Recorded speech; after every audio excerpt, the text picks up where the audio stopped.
तो अकेली लक्ष्मी की पूजा इस दीपावली ना करें कि गणपति लक्ष्मी ले आए जोड़े में। लक्ष्मी गणेश का तो जोड़ा पहले होता ही नहीं है, लक्ष्मी जी का जोड़ा नारायण के साथ है। बिल्कुल सही है। गणपति तो उनके पुत्र है, गोदी में बैठे हुए कोई मूर्ति मिल जाए तो समझ में आती है, ऐसी मिलती नहीं है।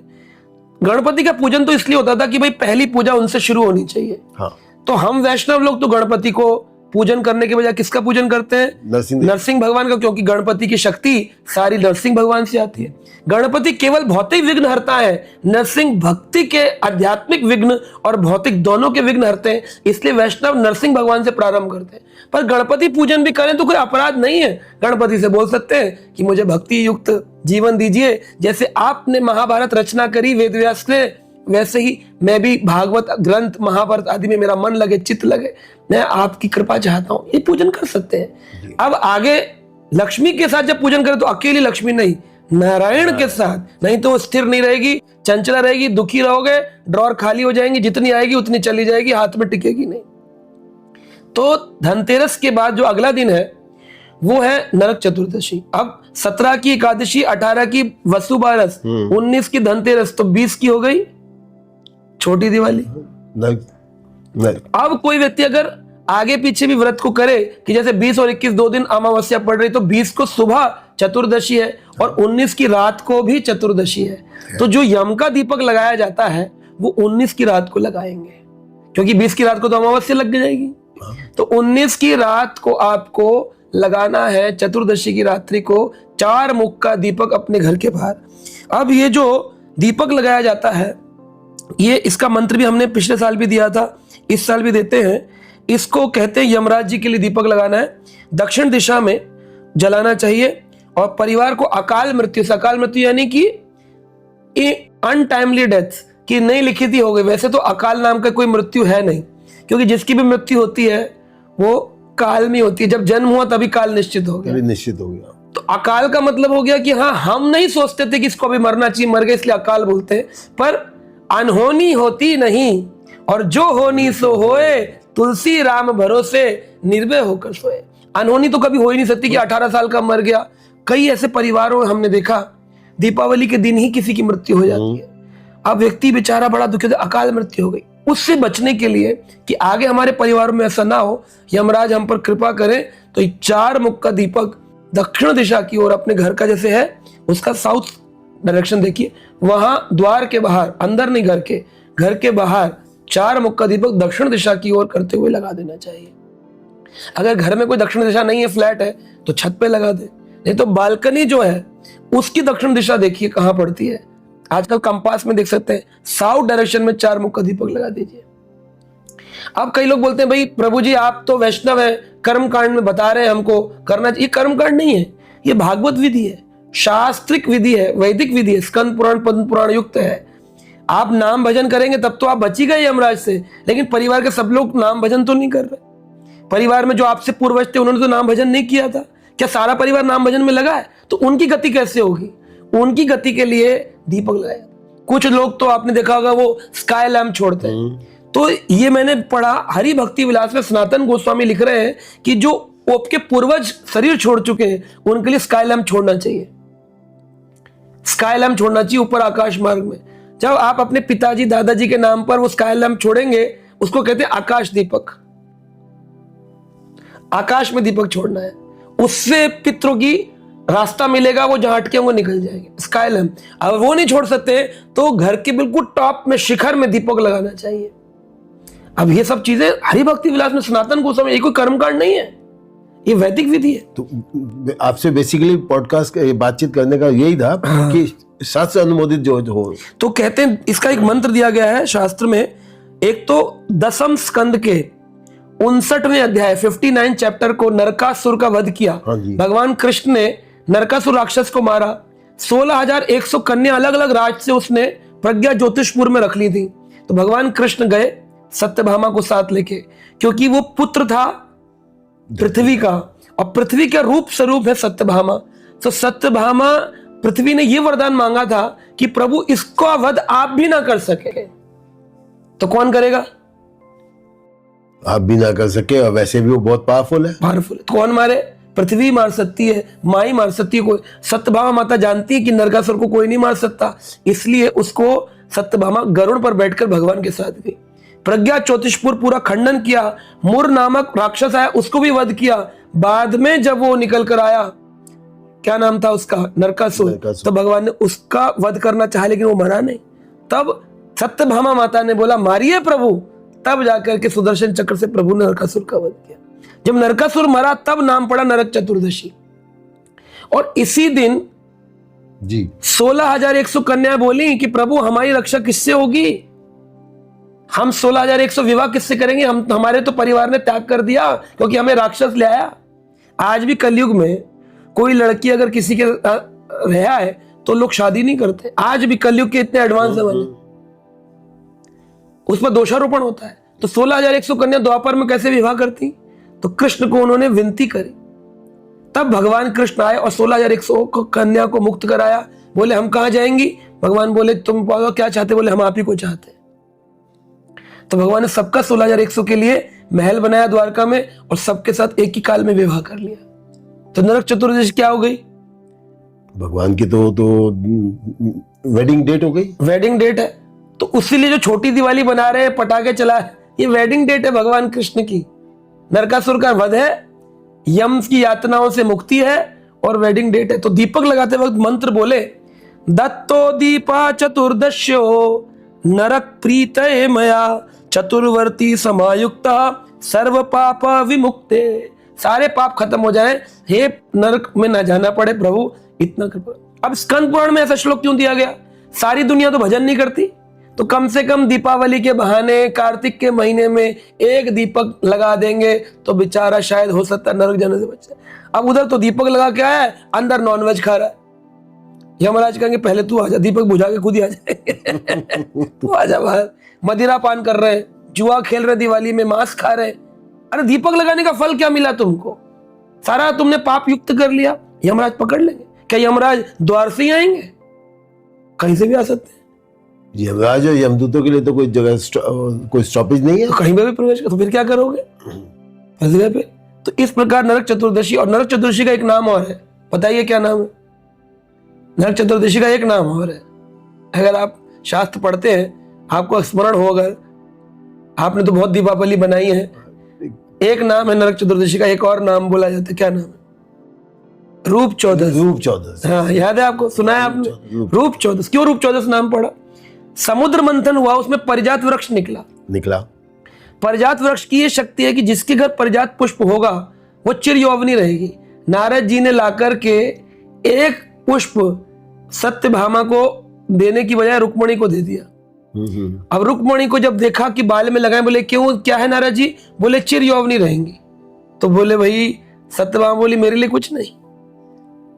उस प्रकार से भगवान फिर देवताओं के पास गए और पूरा परिजात वृक्ष लेकर के आए।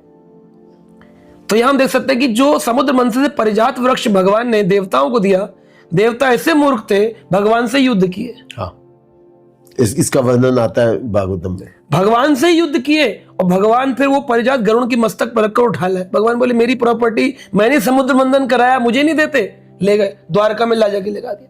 तो क्योंकि वो द्वारका की रानियों को रूप प्राप्त हुआ, इसलिए परिजात वृक्ष से, इसलिए इस दिन का नाम भी रूप चौदस। और 16,100 जो कन्या थी उन सबको रूप मिला, तो सबकी रूप चौदस हो गई। चौदस क्योंकि 14वां दिन है, चतुर्दशी है, चतुर्दशी के कारण रूप चौदस, ये परिजात मिला रूप चौदस। और अगला दिन फिर अब किसका आया, अमावस्या आ गई।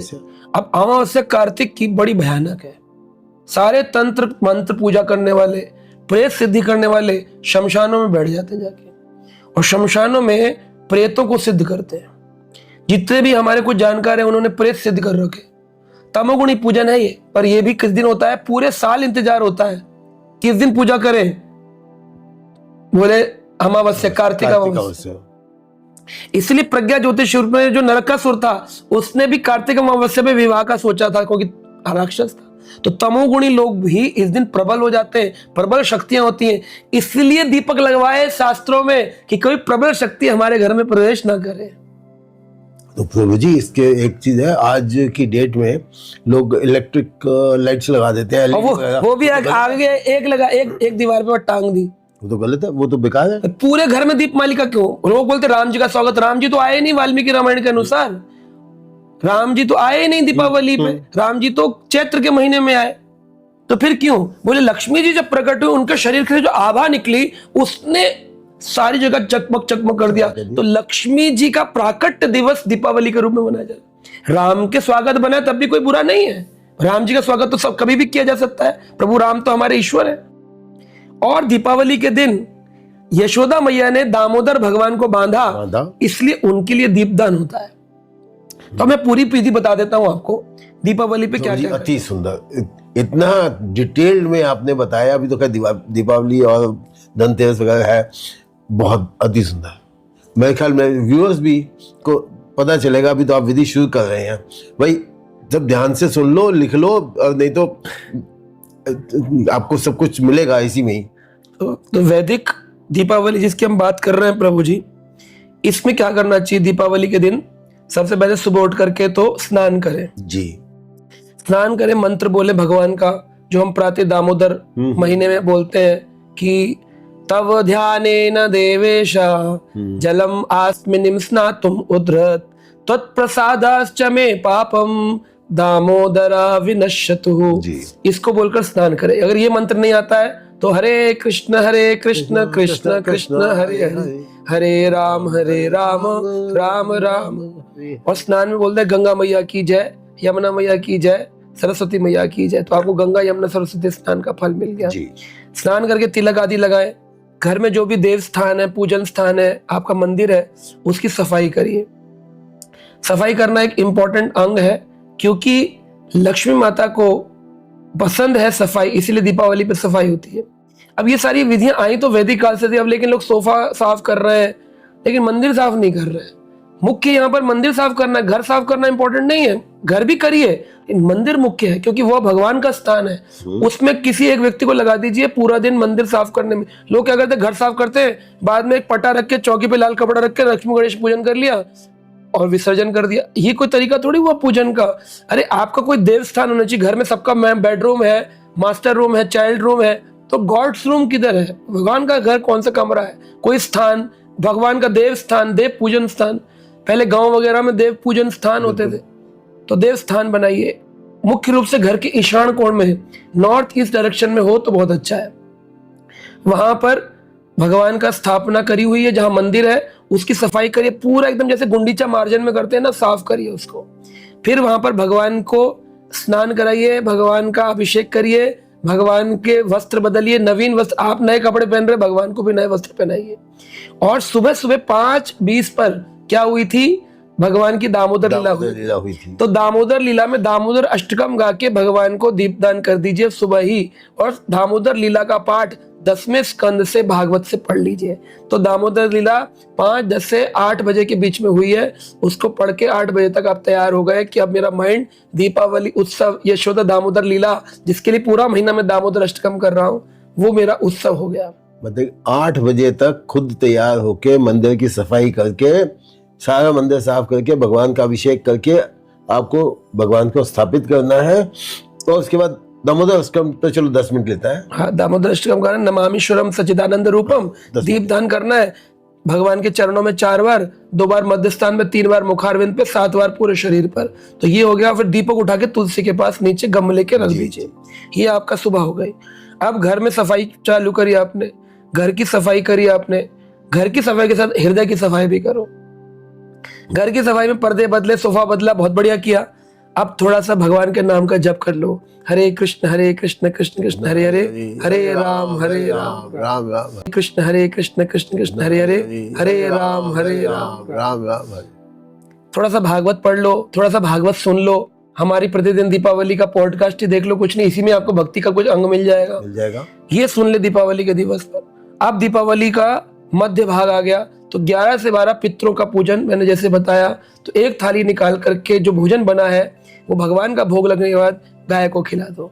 तो गौ पूजन हो गया, गौ के माध्यम से पितरों का पूजन हो गया कि मेरे दादी दादा जो भी नहीं है संसार में, वह भी इस दीपावली पर दुखी ना हो, जिस भी लोक में हो, कृपा कर भोजन। उनके लिए दीपक कल रात को लगाया, आज हमने उनको भोजन खिला दिया। अब उसके बाद सारा परिवार भोजन कर ले।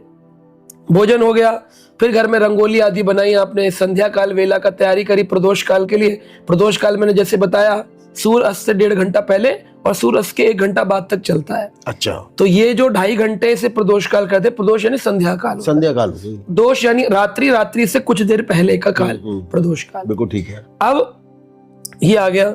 अब प्रदोष काल में आपको घर में बहुत सुंदर रंगोलियां बनानी है, क्योंकि लक्ष्मी नारायण का पूजन है, लक्ष्मी जी का प्राकट दिवस है। तो घर के अंदर आपने स्थान बनाया, वहां पर लक्ष्मी नारायण की मूर्ति रखिए।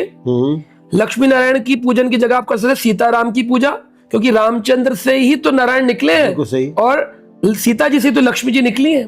और सीताराम नहीं पूजा करते हैं, तो अगर आप राधा कृष्ण का पूजन करते हैं तो अति उत्तम हो गया, क्योंकि राधा रानी से ही संपूर्ण सहस्त्र लक्ष्मियां निकली हैं और कृष्ण से ही सहस्त्र नारायण निकले हैं। तो वो राधा कृष्ण की मूर्ति का स्थापना जो आप में है घर में, उन्हीं का स्नान करके, उन्हीं को अभिषेक नवीन वस्त्र पहना के, जो आपने सुबह ही कर दिया है, उनको आपने मेन एक एरिया में विराजमान कर लिया। लक्ष्मी नारायण कर लो जी, या तो आप राधा सीताराम कर लो या राधा कृष्ण कर लो। बोले जी हम तो गणपति पूजन भी करते हैं, तो गणपति अगर आपके परिवार के लोग हैं तो झगड़ा मत करिए, गणपति छोटी सी मूर्ति रख दीजिए और उनसे भक्ति की प्रार्थना कर लीजिए। अगर आपका पूरा परिवार वैष्णव है तो गणपति जी का नरसिंह भगवान का चित्र रख लीजिए, नरसिंह भगवान को सामने बिठा लीजिए। अब पूरा परिवार बैठ जाए प्रदोष काल में स्नान करके, झूठे मुंह नहीं होना चाहिए, स्नान होना चाहिए। हो सके तो लाल कपड़े और नीले काले कपड़े ना पहने। अच्छा, पूजन लाल तो रजोगुनी हो गए, हाँ, और नीले काले तमोगुणी हो गए। तो वस्त्र पहने पीले, सफेद, ऐसे वस्त्र पहनकर पूजन करें। अब पूजन के समय क्या करें? सबसे पहले तो एक दीपक जलाएं बड़ा, घी डाल करके, और उसमें बोले भो दीपः देव स्वरूपत्वं कर्म साक्षी अविघ्न कृतः यावत् कर्म समाप्ति स्यात् तावत् त्वं सुस्थिरो भवः। जब तक मैं पूजन करूं तुम सुस्थिर रहना। किसी भी यज्ञ में साक्षी दीपक जलाया जाता है। हमारे इस्कॉन में, मायापुर में, वृंदावन में जब भी कोई दीपक होगा तो वो साक्षी दीपक जलाते हैं। तो उस दीपक को जलाते वक्त ये रक्षा दीपक होता है, इसमें अग्नि भगवान, यज्ञ भगवान प्रकट होंगे और उस पूजन की रक्षा करेंगे। तो एक बड़ा दीपक जला के रख दे।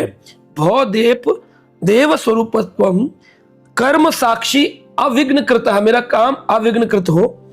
यावत कर्म समाप्ति, जब तक कर्म समाप्त ना हो, स्यायत तावत त्वं सुस्थिरो भव, तब तक तुम सुस्थिर भव रहना। स्थिर बने, सुस्थिर में स्थिर से भी ज्यादा, हाँ, सुस्थिर, सु लगा है शब्द, स्थिर बने रहना। फिर पूजन की समाप्ति तक अब एक थाल लीजिए, उसमें 31 दीपक लगाइए। ये विधि इसलिए आई कि अगर कोई व्यक्ति पूरे महीना दीपदान नहीं कर रहा है तो कम से कम एक दिन तो दीप लगा दे। 31 दीपक लगा के ठाकुर जी के सामने आपको दीपदान करने के लिए 31 दीपक लगा के तैयार रखिए। अब जब दीपक लगाए जाएंगे तो दीपक की बाद में जलाए जाएंगे, पहले पूजन होगा। पूजन होगा। अब उस पूजन के समय आपको क्या करना है? श्रीमद् भागवत का पाठ करना है। उस श्रीमद् भागवत में आप जा सकते हैं, 6ठे स्कंद के 19वें अध्याय में लक्ष्मी जी के प्राकट का एक व्रत का वर्णन किया गया है। तो उन व्रतों को आप पढ़ेंगे, तो मैंने आपके लिए निकाल के रखे हैं, तो आप इन व्रत पूजा को कर सकते हैं। इसमें देखिए ये लिखा है, विष्णु पत्नी महामाये महापुरुष लक्षणे प्रिय अथा में महाभागे लोकः माता नमस्तुते। लोक माता नमस्तुते, ये श्लोक हमारे भागवत के 6ठे स्कंद के 19वें अध्याय का 7 नंबर श्लोक है। 6-19-7 पूरा अध्याय पढ़ सकें तो बहुत अच्छा है। पूरा नहीं पढ़ सकते तो कम से कम इसको पढ़िए। भगवान विष्णु को नमस्कार करना है, विष्णु की पत्नी को नमस्कार करना है, तब ये गरुड़ पर विराजमान होकर आप पर कृपा करेंगे। धन लक्ष्मी, धान्य लक्ष्मी। अब विद्या लक्ष्मी, भागवत पुस्तक रख लीजिए वहां पर, उसको भी तिलक लगाइए, पूजन करिए, आरती करिए। विद्या लक्ष्मी, थोड़ा सा अन्न बताशा खीर रख लीजिए, कोई मिठाई रख लीजिए, घर की बनी हुई रखें तो बहुत अच्छा है। वो रखने से क्या हो गया? धान्य लक्ष्मी की पूजा हो गई, विद्या लक्ष्मी की पूजा हो गई, धन लक्ष्मी की पूजा हो गई। गृह लक्ष्मी को आपने लाके पहले ही उपहार दे दिए हैं, गृह लक्ष्मी की पूजा। बेटी बेटा है तो उनको लाकर संतान लक्ष्मी की पूजा हो गई। और लक्ष्मी सीताराम के रूप में, राधा कृष्ण के रूप में आदि लक्ष्मी की पूजा हो गई। आपने घर में अच्छे वस्त्र पहने, गज लक्ष्मी की पूजा हो गई। 8 प्रकार की लक्ष्मी का पूजन घर के अंदर हो। गजलक्ष्मी की पूजा हो गई। 8 प्रकार की लक्ष्मी का पूजन घर के अंदर हो जाता है। क्या बात है।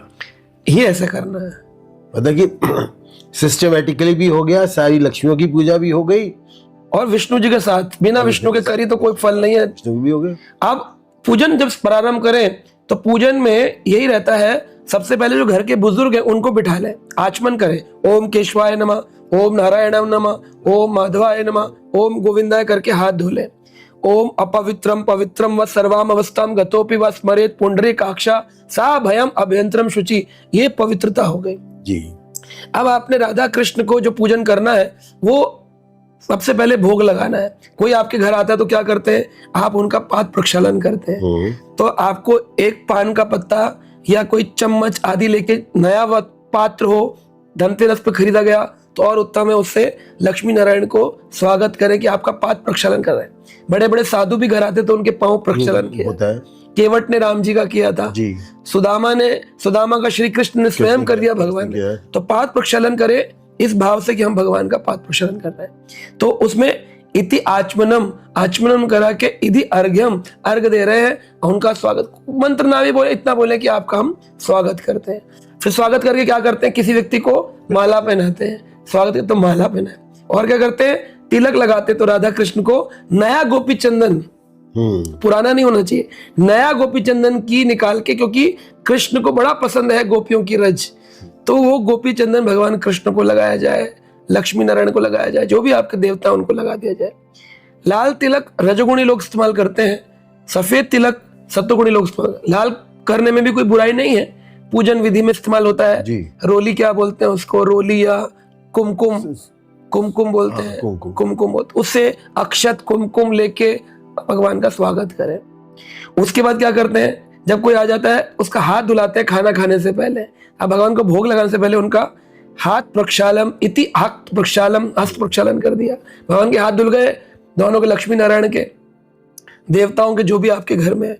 अब ये पूजन हो गया। अब आगे बढ़े जब विधि में, तो हाथ में कुछ फल, 5 प्रकार के फल, 5 प्रकार की मिठाई, पान भगवान को भोग लगाया जाता है, क्योंकि घर में जब कोई आता है भोजन के बाद तो मुखवास आदि दिया जाता है। तो ठाकुर जी को कहते हैं तांबुल बड़ा पसंद है, तो उनको मुखवास तांबुल आदि।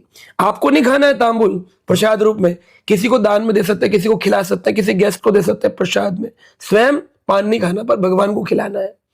तो भगवान के लिए 5 प्रकार के फल, 5 प्रकार की मिठाई, घर की बने हुआ दाल चावल रोटी सब्जी खीर पूड़ी जो भी बना है सब लगा दीजिए। पत्र तुलसी डाल करके जो मंत्र भोग का है जी, नमो ब्राह्मण देवाय गो ब्राह्मण हिताय च जगत हिताय कृष्णाय गोविंदाय नमो नमः, घंटी बजाते हुए भगवान को बोला, तदीय वस्तु गोविंदम त्वम समर्पयामि, आपकी वस्तु गोविंद आपको समर्पित है। भगवान का भोग लग गया।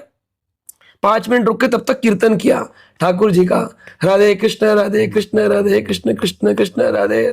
कोई भी भजन गाया, हरे कृष्ण जो भी कीर्तन करना है, यशोमती नंदन ब्रजवर नागर, या भागवत पढ़ा, जो भागवत पढ़ लिया, नहीं तो भजन की बुक में से कोई भजन गा लिया। अब भोग लग गया, भोग लगने के बाद उठा दिया।